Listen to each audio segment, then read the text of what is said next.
Insights, o podcast do Bradesco.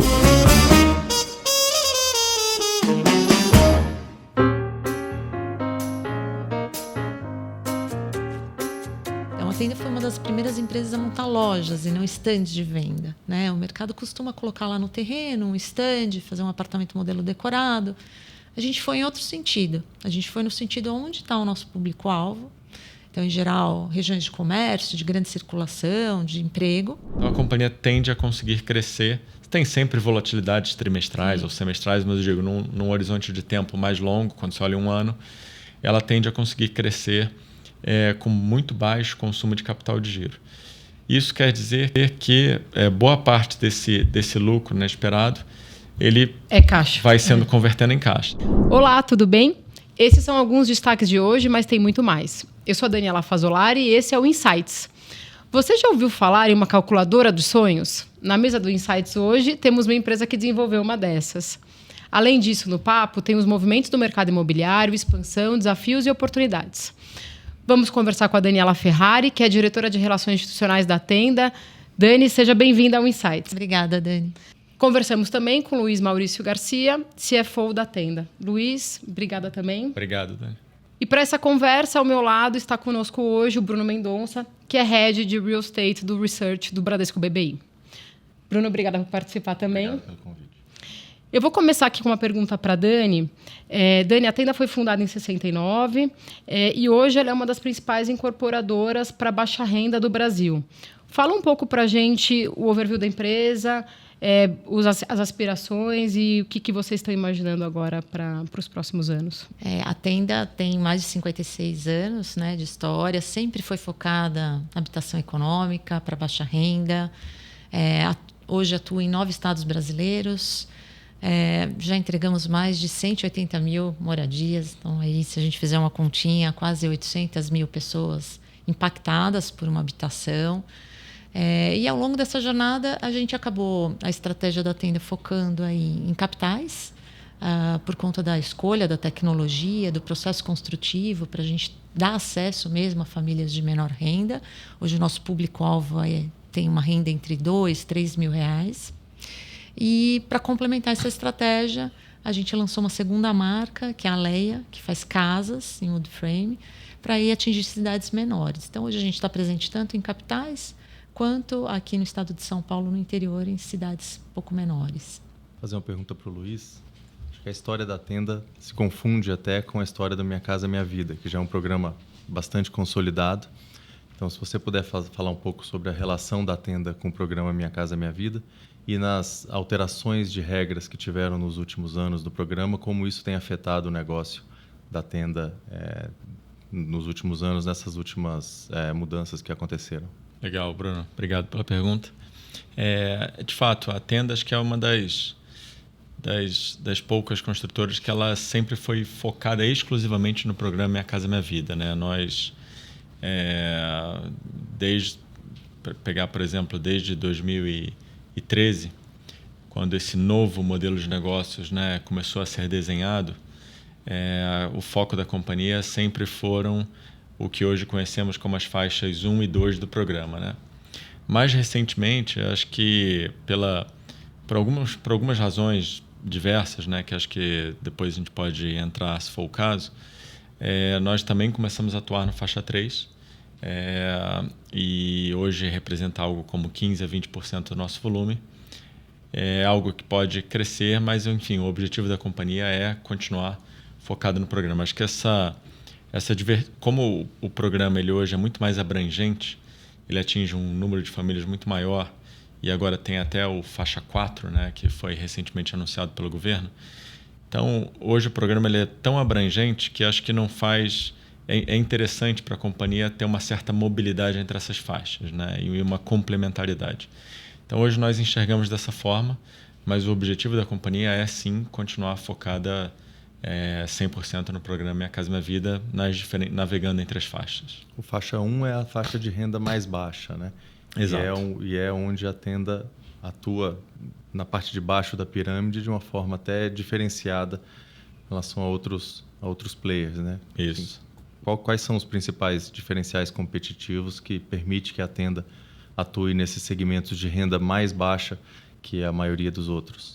Esse é um bom ponto, né? A estratégia principal da Tenda, quando você pega esse modelo de negócio que foi concebido lá em 2013, ele era para ser a construtora de menor custo, né? Então, o incorporador, consequentemente, a construtora, que tivesse o menor custo e oferecesse o produto mais acessível do mercado. Então, essa estratégia ela foi muito bem sucedida, né? Você vê os resultados da Tenda em 2017, 2018, 2019. A Tenda, em 2019, figurava entre as empresas mais rentáveis, não só do segmento imobiliário, mas as mais rentáveis da Bolsa de Valores, né? Como um todo.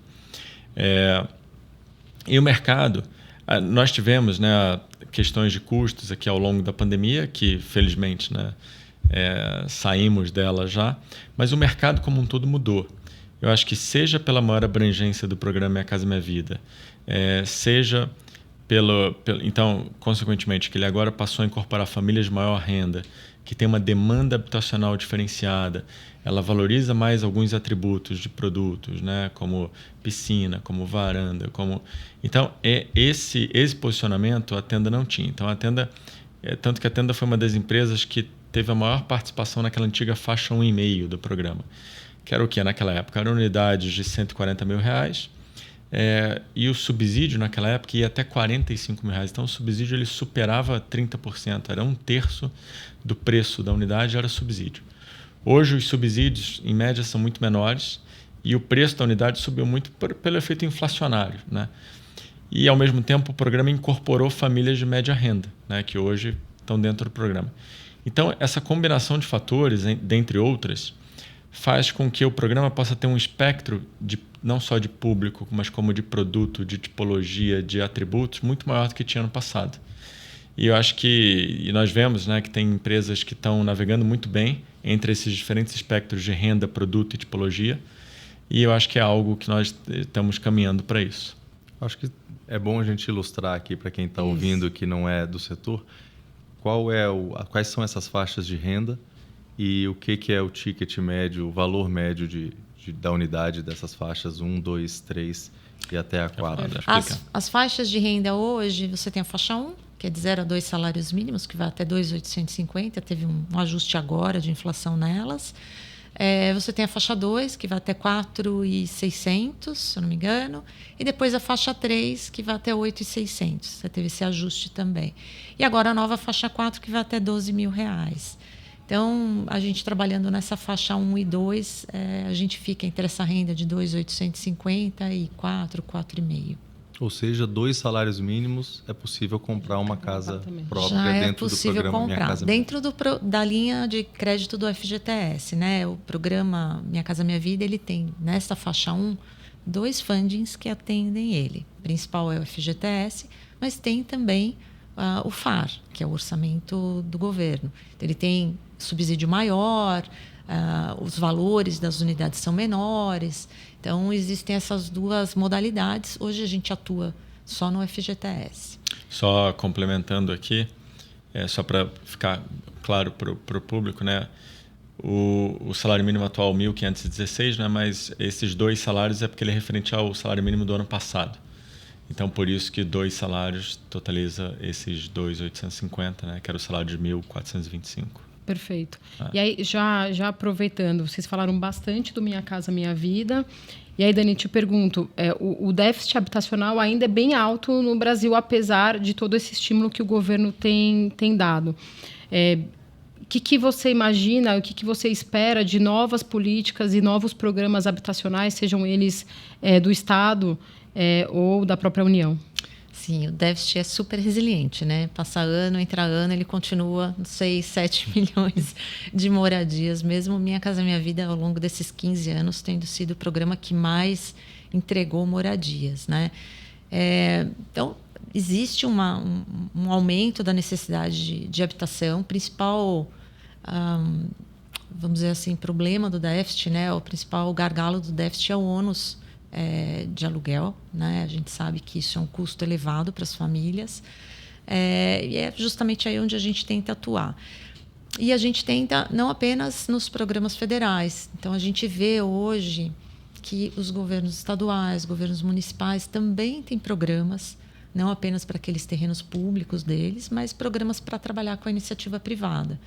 Então, como exemplo, a gente teve, a partir de um programa do governo de São Paulo, que foi o Casa Paulista, há alguns anos, um incentivo de um subsídio adicional que eles davam, iniciaram ali para programas de FAR, depois para funcionário público, e depois eles abriram isso para qualquer morador do estado de São Paulo, com benefícios que vão ali, subsídios de 10 a 16 mil reais, chama Casa Paulista. E esse programa permeou por muitos outros estados. Hoje tem mais de 19 entes da federação que têm programas semelhantes que ajudam no subsídio. Então, isso é um incentivo para que essas famílias de menor renda consigam acessar imóveis de mercado, esses que a gente faz, que às vezes a gente não conseguiria vender para essa família de 1,5, 2 salários mínimos, e com essa ajudinha do subsídio ele consegue encaixar. E tem algumas prefeituras também que estão se mobilizando mais. A gente vê que as capitais é onde o déficit está mais concentrado, muitas famílias em áreas de risco. Então, a prefeitura ela já tem quase no orçamento dela uma verba para aluguel social. Então, ela pode trocar esse aluguel social por algum auxílio em algum programa. E a gente teve aqui em São Paulo, recentemente, um programa relevante que contratou mais de 20 mil unidades com a iniciativa privada, que foi o Pode Entrar. Né? É uma lei, é um programa que deve ter uma sustentabilidade maior, uma continuidade maior, mas é uma iniciativa única. Né? A gente está falando aí de quase 4 bi de orçamento para um município dedicar à habitação, é relevante. Então, acho que dessa forma as prefeituras e estados vão complementando o programa federal para tentar reduzir esse déficit, né?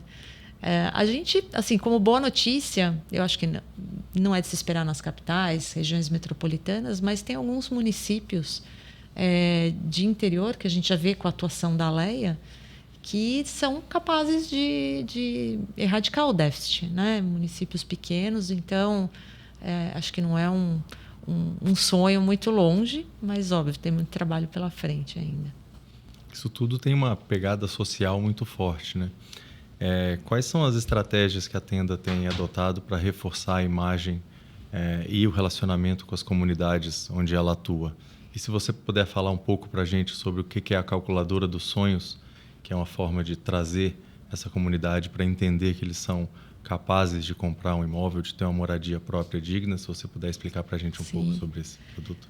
Bruno, como a gente está muito focado nessa faixa de renda e para a gente faz muito sentido esse relacionamento com a comunidade, uma das grandes parcerias é com o próprio ente público municipal, porque a gente sabe que todo município tem ali uma lista de cadastro de famílias que precisam de habitação.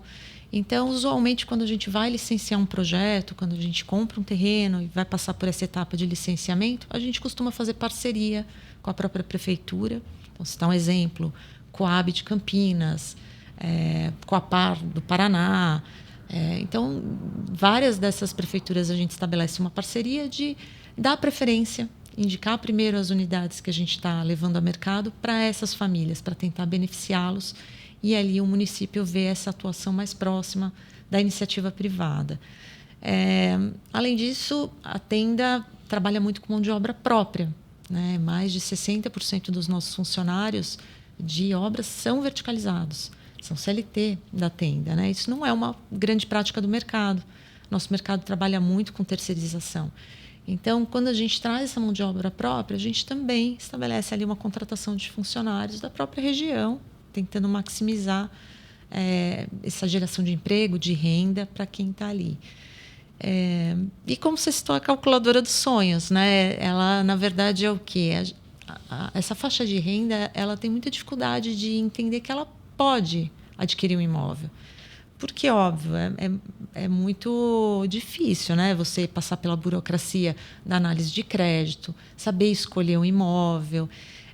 Então, a gente, desde sempre, a Tenda se destacou nessa proximidade com o cliente, para mostrar que ele consegue. Então, a Tenda foi uma das primeiras empresas a montar lojas e não estandes de venda. Né? O mercado costuma colocar lá no terreno um estande, fazer um apartamento modelo decorado. A gente foi em outro sentido. A gente foi no sentido onde está o nosso público-alvo. Então, em geral, regiões de comércio, de grande circulação, de emprego, colocamos lojas e os nossos funcionários fazem todo o atendimento do cliente, desde a análise de crédito, a escolha do imóvel, e para ele descobrir o quanto ele pode. Mas a gente sabe que hoje, né, é difícil o tempo, é difícil essa disponibilidade. Então, a pandemia veio como uma transformação digital para a nossa área de vendas. A gente teve que fechar algumas lojas, né, a maioria delas, e nesse momento a gente mudou a nossa plataforma, fez investimento na plataforma de venda online e surgiu aí o simulador, essa calculadora, onde o cliente preenche lá a renda dele, se ele tem algum saldo no FGTS, quanto ele tem disponível de entrada, se ele tem alguma entrada. E aí o simulador olha para todas as vendas que a gente já realizou com este perfil e mostra para ele. Olha, se de repente você vai lá, Dani, preenche os seus dados e fala, olha, o teu perfil, a gente já teve mais de 1.500 famílias com esse mesmo perfil que conseguiram comprar. Então, eu acho que isso tangibiliza um pouco essa possibilidade, esse acesso. E aí, óbvio, a família, se tiver interesse, vai completar mais dados, fazer mais trocas para descobrir a localização, o tipo de imóvel, que atributos, como o Luiz falou, que te interessam mais, você precisa da vaga, não precisa. E aí a gente vai tentando aproximar, facilitar essa percepção de que é possível comprar um imóvel hoje para uma família que ganha R$2.000, R$2.300. É muito bacana, porque de fato você viabiliza o sonho de uma família que tem um orçamento familiar já bem justo. Bem justo. Vou passar aqui para o Luiz para a gente falar um pouco de 2024. Uhum. Fala dos lançamentos, de quantas unidades vocês entregaram. Você começou falando também do horizonte da tenda no tempo, né, do histórico da tenda, e falou um pouco também sobre custos. Uhum. Então, se você puder dar essa pincelada também do que você imagina do impacto do atual patamar de juros, de inflação, no tema da cadeia de custos da tenda, seria bacana também. Legal, Dani. Não, de fato, 2024 foi nosso recorde de lançamento. Como grupo, né, Tenda mais Anelo, nós lançamos 25.000 unidades. O recorde anterior tinha sido 21.000 unidades em 2021. Então, teve um período de arrumação de casa para lidar com a pressão inflacionária que eu digo ligada a materiais, né? Que sofreu muito na pandemia, né? Com a desvalorização cambial, mais o aumento de insumos como, né? que impactam diretamente a construção civil. Então, ano passado foi o nosso recorde de lançamento, praticamente um pouco mais de 22.000 unidades na Tenda e 3.000 unidades na Alea. E a ideia, assim, a companhia ela segue crescendo, né? Nós temos um guidance esse ano. Ano passado nós entregamos 106 milhões de lucro. O guidance de lucro para esse ano está entre 360 e 400. Ou seja, então quase multiplica por 4 vezes o lucro, né? Esse lucro ele não é só uma consequência de crescimento, mas ele também é uma consequência dessa retomada desse período em que nós sofremos nessa pressão gestão de custo. Nós sofremos essa pressão de custo na pandemia. E a empresa também, infelizmente, né, mesmo nesse cenário de juros altos, a empresa tem desalavancado. Então, isso ajuda a reduzir também a conta de despesas financeiras, né?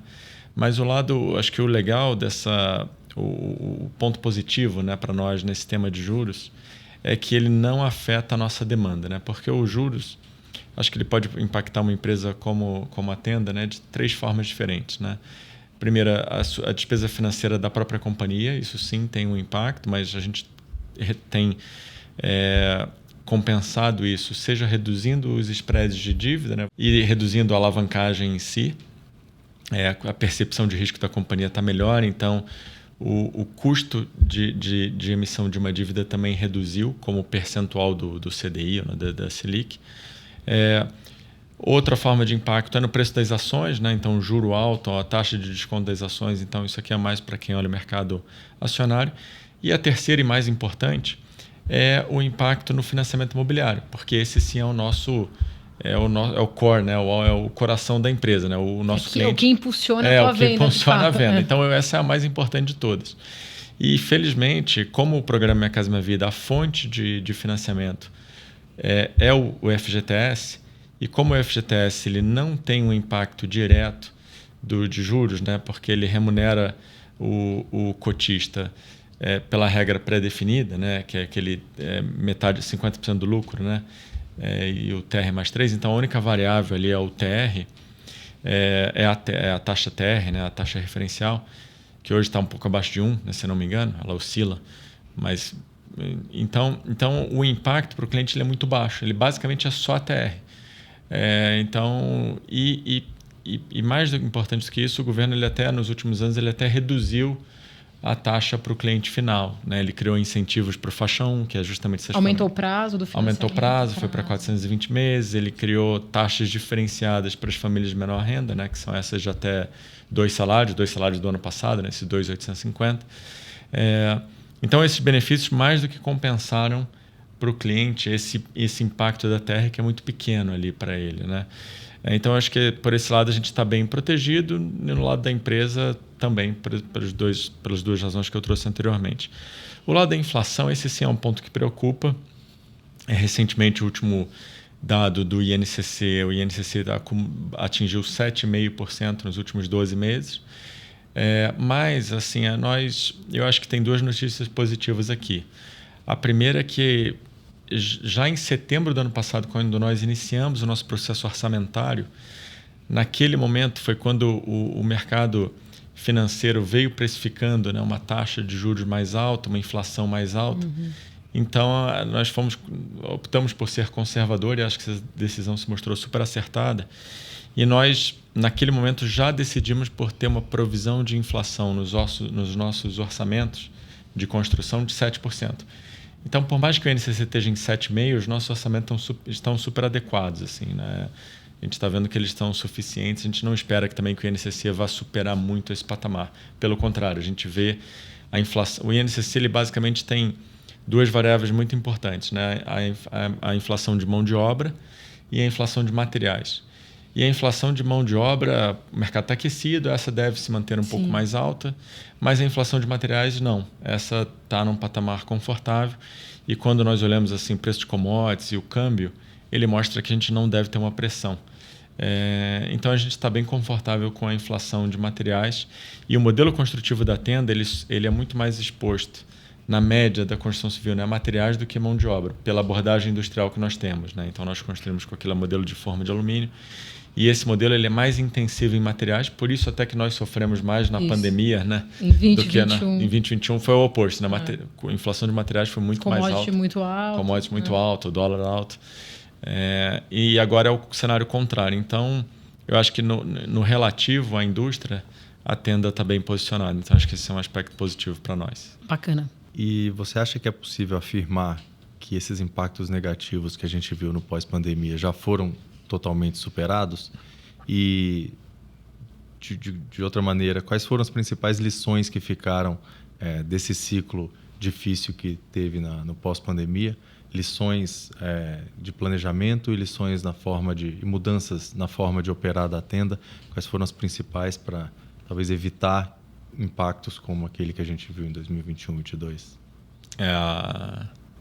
Eu acho que acho que a base de tudo é um maior conservadorismo, processo, controle. Tem uma frase famosa, né, do Warren Buffett que o pessoal sempre repete, né, das 3 regrinhas, né? A primeira, nunca perca dinheiro. A segunda, a terceira também, né? Então, eu acho que... E como é que você chega nisso nesse setor, né? Trazendo isso aqui para a nossa realidade, né? Você tendo cenários conservadores que eles sejam protetivos para uma inflexão, né, de ciclo, né, uma mudança não esperada, né? Então, assim, quando a gente analisa a economia a longo prazo, uma certeza a gente sempre vai ter, que uma crise ou um choque inflacionário ou um choque, né, que ele pode vir por um choque cambial, pode vir por qualquer fator, né, um choque de preço de commodities, como nós já vimos no passado, do petróleo, etc, etc, etc, por guerras, né? Então, algum choque que ele resulte ou não numa recessão, ele resulte ou não num processo inflacionário muito forte, ou numa possível redução de demanda, ou alguma coisa, sempre vai acontecer. E acho que você precisa estar preparado para quando isso aconteça. É imprevisível, né? Mas acho que a história nos mostra que a economia é cíclica, né?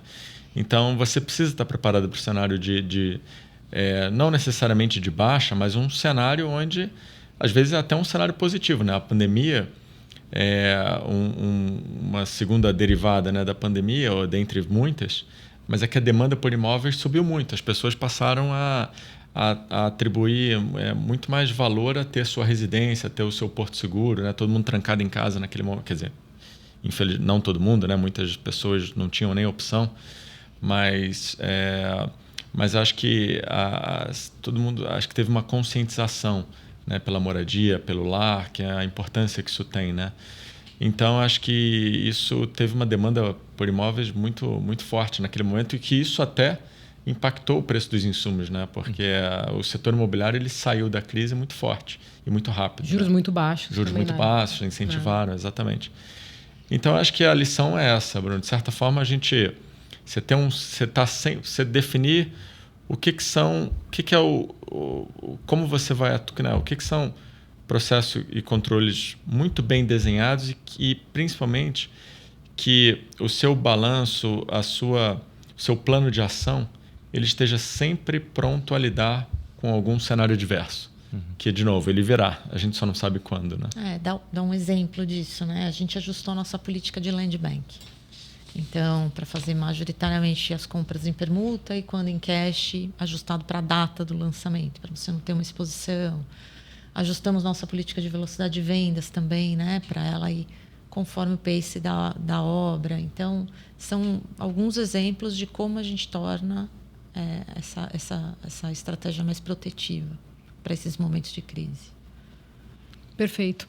Vamos falar de dividendos, então, Luiz. Você acabou de comentar que a perspectiva é que a Tenda entregue 400 milhões de lucro líquido em 25, né? Até 400 milhões de lucro líquido. O que você imagina em termos de distribuição de dividendos? Esse é um bom ponto.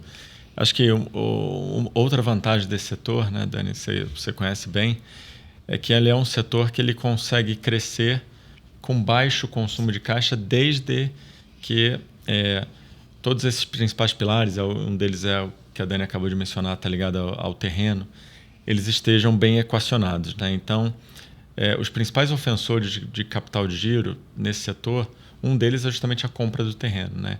Então, a Tenda, ela desde a pandemia, ela voltou a colocar uma que a gente chama uma regra de ouro, ou seja, uma regra que a gente não pode quebrar, né? De comprar o terreno obrigatoriamente em permuta, ou mesmo quando não seja permuta, ele é um pagamento parcelado e a maior parte dele após o lançamento, exatamente, para ele ser alinhado ao fluxo do projeto. A velocidade de vendas também é importante nesse aspecto. A Tenda ela sempre figura entre as top 3 do setor em velocidade de venda, porque a velocidade de venda mostra a absorção e, mais importante do que isso, você começa a construir o projeto bem vendido. Então, você não tem necessidade de consumo de capital de giro ao longo da obra, né? E a terceira é quanto você financia do cliente, né? Porque como o financiamento imobiliário não cobre 100% do valor do imóvel, a parte remanescente a própria companhia, né, a própria Tenda financia para o cliente a longo prazo. Então, essa equação ela é importante no consumo de capital de giro. Mas como nós equacionamos, né, a nossa visão é que estamos bem equacionados nesses 3 principais aspectos e em outros aspectos de capital de giro, então a companhia tende a conseguir crescer. Tem sempre volatilidades trimestrais ou semestrais, mas eu digo, num horizonte de tempo mais longo, quando você olha um ano, ela tende a conseguir crescer com muito baixo consumo de capital de giro. Isso quer dizer que boa parte desse lucro, né, esperado, ele caixa. Vai sendo convertendo em caixa, né? Então, num primeiro momento, a ideia é continuar desalavancando, mas a nossa dívida já está baixa. Nós fechamos o ano passado com 190 milhões de dívida líquida. E num segundo momento, acho que sim, é que isso vá para dividendos. Então, o objetivo da companhia é, sim, ser uma pagadora de dividendos relevante. Então, por exemplo, só o mínimo obrigatório relacionado ao lucro de 2025 a ser pago até 2026, né? Se nós assumirmos o topo do guidance, como você mencionou, de 400 milhões, então só isso já seriam 100 milhões. Então, o mínimo obrigatório hoje já é praticamente 5% o dividend yield, né? Que é relacionado ao valor de mercado da companhia. Então, só no mínimo obrigatório, a companhia já estaria próximo de 5%, um pouco abaixo. E a expectativa é que em 2026, e aí a ser pago eventualmente um pedaço em 2026, um pedaço em 2027, sim, haja espaço para dividendos extraordinários. Mas, de novo, uma vez materializado esse cenário. Perfeito. Vamos falar um pouco da Alea? Vamos. Dani, acho que a Tenda tem sido bastante vanguarda aqui nessa nova tecnologia de construção em wood frame, que são as estruturas de madeira, e principalmente da construção, que a gente chama off-site, que são as fábricas de casa, né? De casas. Qual que é o papel da Alea dentro do planejamento estratégico da Tenda como um todo? E se você pudesse explicar para a gente um pouco mais sobre a Alea, do básico, e qual que é o papel que ela deve cumprir aí no planejamento da Tenda para os próximos anos. Ótimo. A Alea está completando quase 5 anos, né? Desde o começo da operação dela. Então, ainda é uma empresa bem recente, uma iniciativa nossa, uma subsidiária bem recente. A gente começou com uma fábrica, ela tem quase 20 mil metros quadrados, em Jaguariúna. Né? Ela é a maior linha de produção da América Latina. E hoje ela produz ali casas em wood frame. Então, é uma estrutura de madeira. Ela tem 8 camadas para fazer essa parede, vamos chamar assim, né? Esse elemento 2D. Então, a gente faz na fábrica essa produção de painéis 2D, madeira.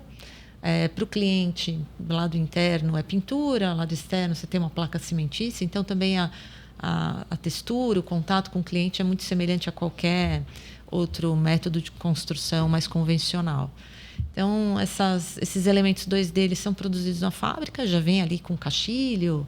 Agora a gente vai passar a produzir também já com a pintura dentro da fábrica. A cada 36 minutos a gente constrói uma casa. Então, é uma capacidade ali para construir cerca de 10 mil casas num ano. Essas casas vão sendo produzidas, colocadas numa carreta, são levadas para o terreno. Lá a gente tem guindastes, os radiers, né, que é a fundação, já estão prontos. E ali vai sendo feita a montagem. 2 horas, um pouco mais disso, você monta uma casa. Né? Então, é muito rápido. Depois você vem com as etapas de acabamento e as etapas de finalização da infraestrutura. O grande diferencial da Alea, além dessa produção off-site, que óbvio, redução de resíduos, economia de mão de obra, própria qualidade, né, das peças que são produzidas, a própria característica da madeira, né, de resgatar carbono, então do material ser super sustentável. A gente ainda tem a característica do modelo de negócio, e é aí que ela veio complementar o modelo da Tenda. Então, a Tenda está mais concentrada em capitais, regiões metropolitanas, porque ela precisa dessa escala para dar competitividade na estratégia da parede de concreto. Né? Já a Alea, com essa produção, ela consegue entrar em cidades menores, então cidades que a Tenda não entraria. Então, é uma estratégia complementar que amplia o mercado de atuação da Tenda.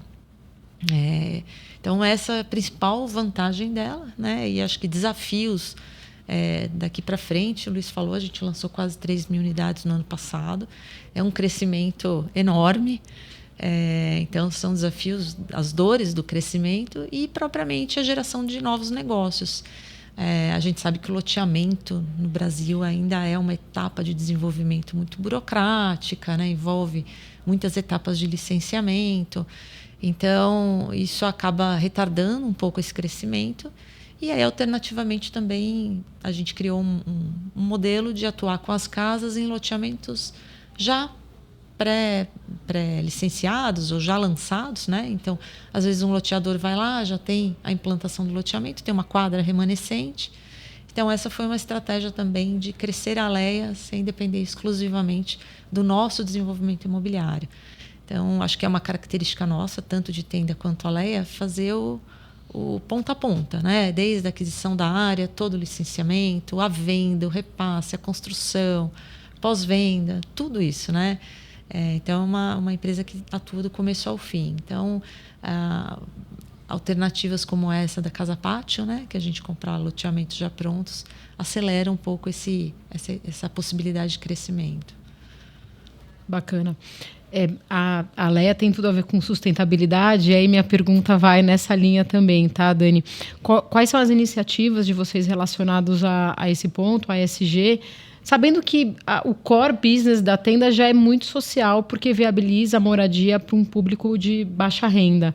Mas se você puder falar mais sobre as iniciativas de vocês, seria legal também. Sim, a gente começou, como a maioria das empresas, olhando muito segurança e saúde ocupacional dos nossos funcionários. Então, por a gente ter uma abordagem industrial, a gente se desafiou a ter índices de segurança melhores do que o setor. Então, acho que isso são funcionários próprios, a gente quis criar uma vantagem nisso. Então, hoje a gente consegue ter já uma aferição nesse quesito de segurança melhor do que o setor. Isso, a gente é bem orgulhoso disso.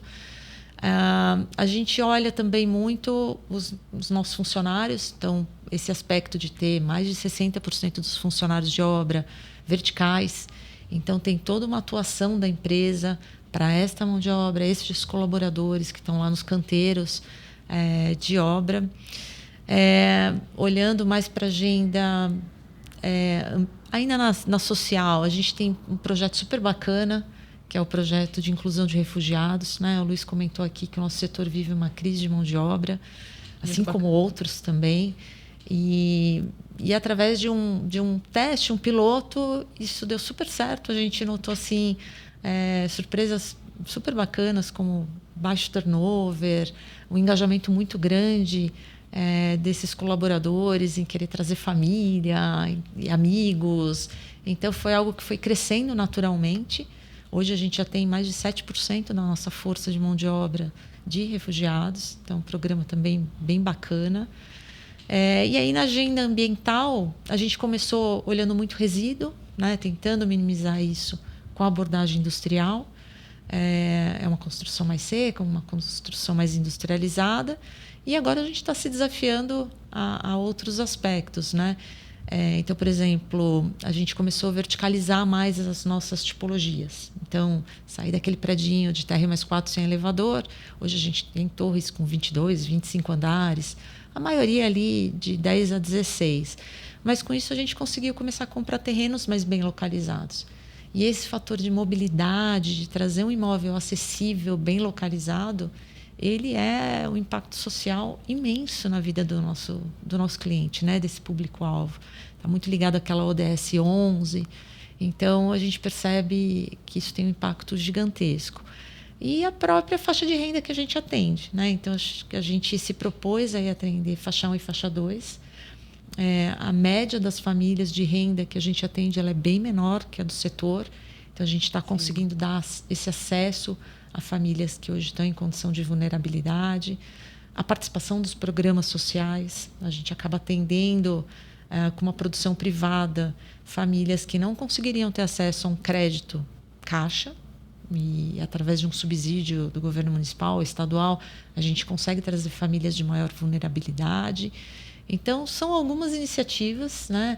A própria pegada de carbono, a gente já está estudando com ferramentas, os nossos indicadores, para tentar, através ali de projeto, basicamente, né? A gente é bem industrializado, então a maioria das emissões estão concentradas em cimento, em aço, e a gente tentar ir através de projeto, de inteligência, de materiais, reduzir o consumo, compensar desses materiais. Basicamente as iniciativas aí. Tem mais alguns indicadores aí, mas estamos construindo aos poucos para trazer essa sustentabilidade na produção. Acho que até na interseção entre a pergunta da Leia e a pergunta do social, foi noticiado na imprensa a participação da Tenda na reconstrução das casas destruídas na tragédia do Rio Grande do Sul no ano passado. Então, se vocês puderem falar um pouco sobre como está esse processo. E eu aproveito para perguntar se tem algum plano de expansão para outros estados ou se esse modelo da Alea, de construção mais rápida, de construção na fábrica, muda ou pode potencialmente mudar o posicionamento geográfico que a Tenda tem hoje dentro do Brasil, além simplesmente de sair das capitais e ir para as cidades menores, mas se também pode ter uma expansão para novos estados.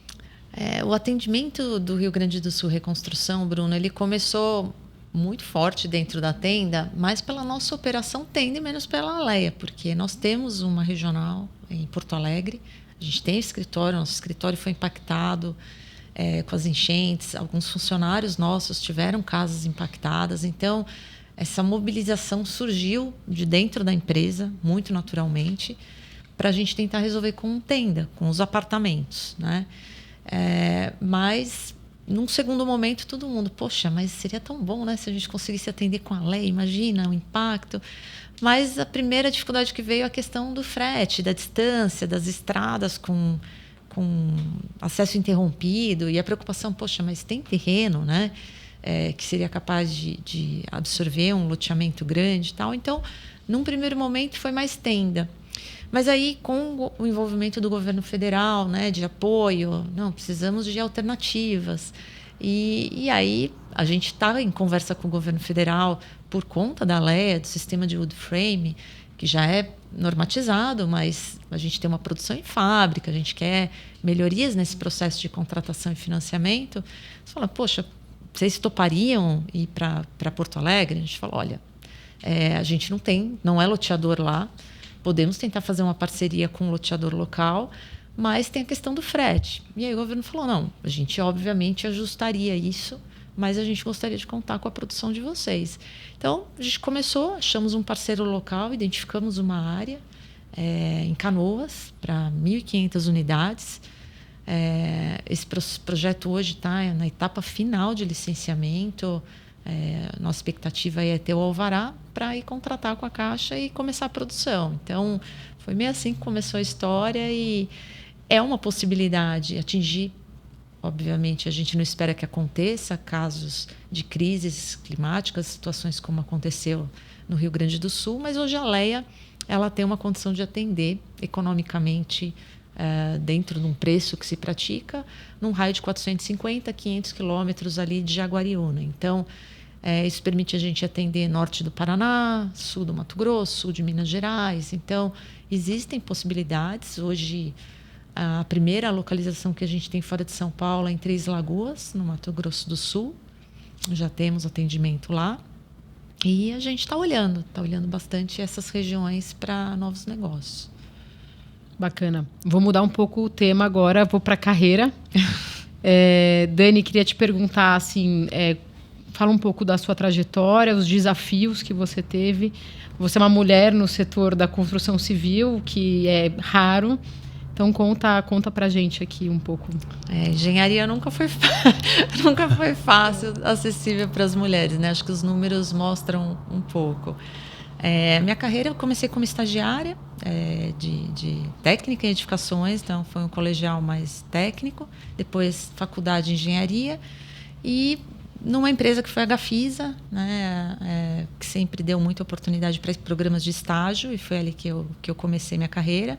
Praticamente 15 anos fiquei ali na Gafisa e aí quando a Gafisa comprou a Tenda, eu acabei indo para a Tenda, então hoje já tenho mais tempo de Tenda do que de Gafisa.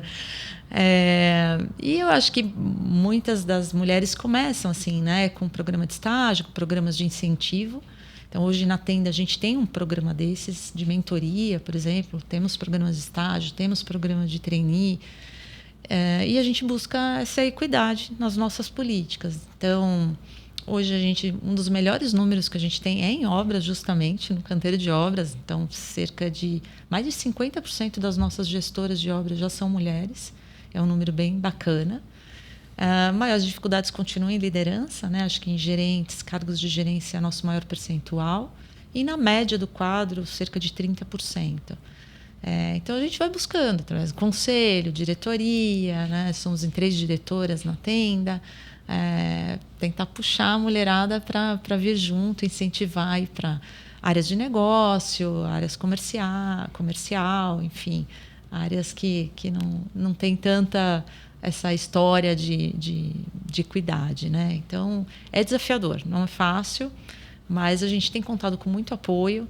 A gente tem feito associações como Pacto, Mulheres 360, Os próprios sindicatos, né? Abrainc, Secov, Sinduscom, tem muitos programas também para dar oportunidade, para ajudar no incentivo.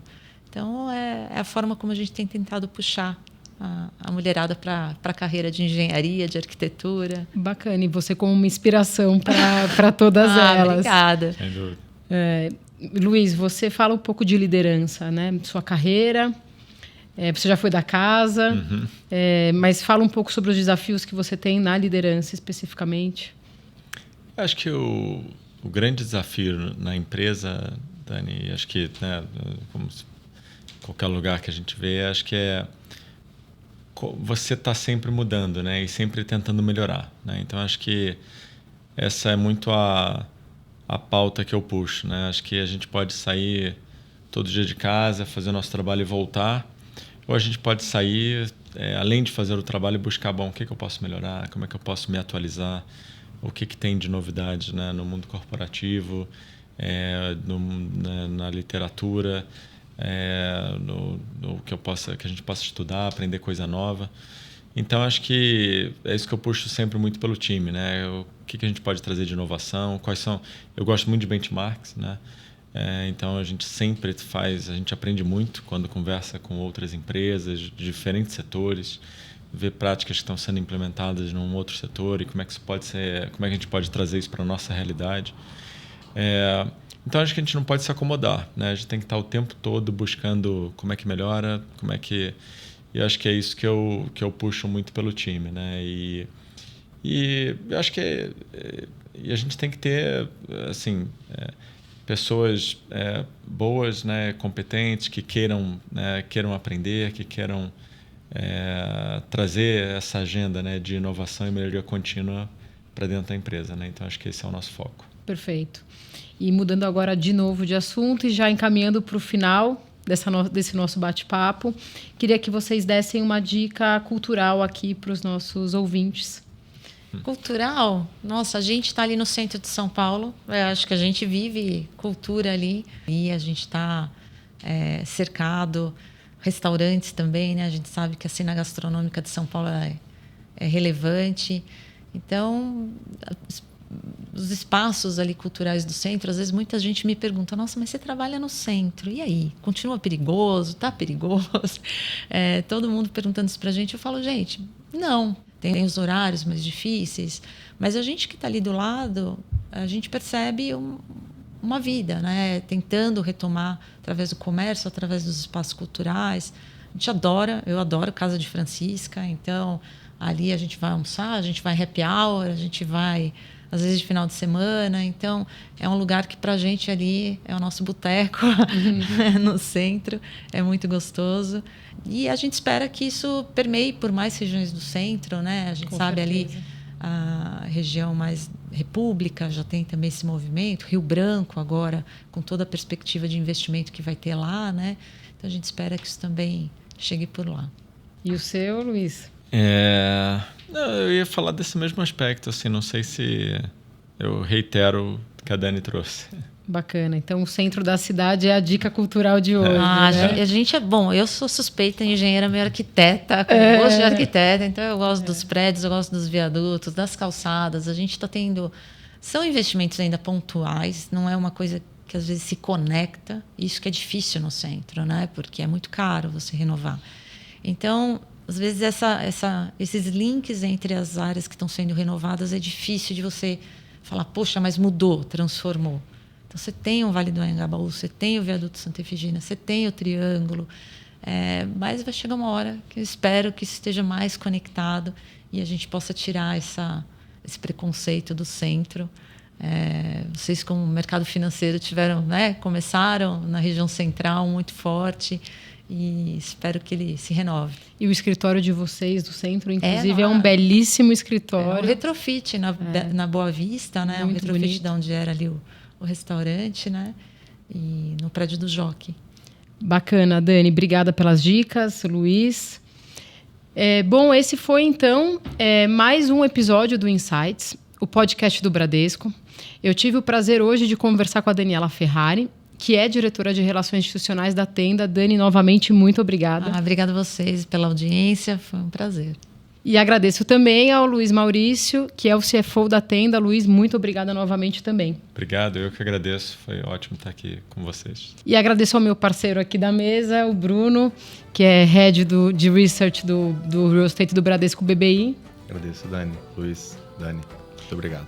Muito bom, pessoal. O Insights está nas principais plataformas de áudio e no Instagram, no perfil podcast.insights. Tchau e até o próximo.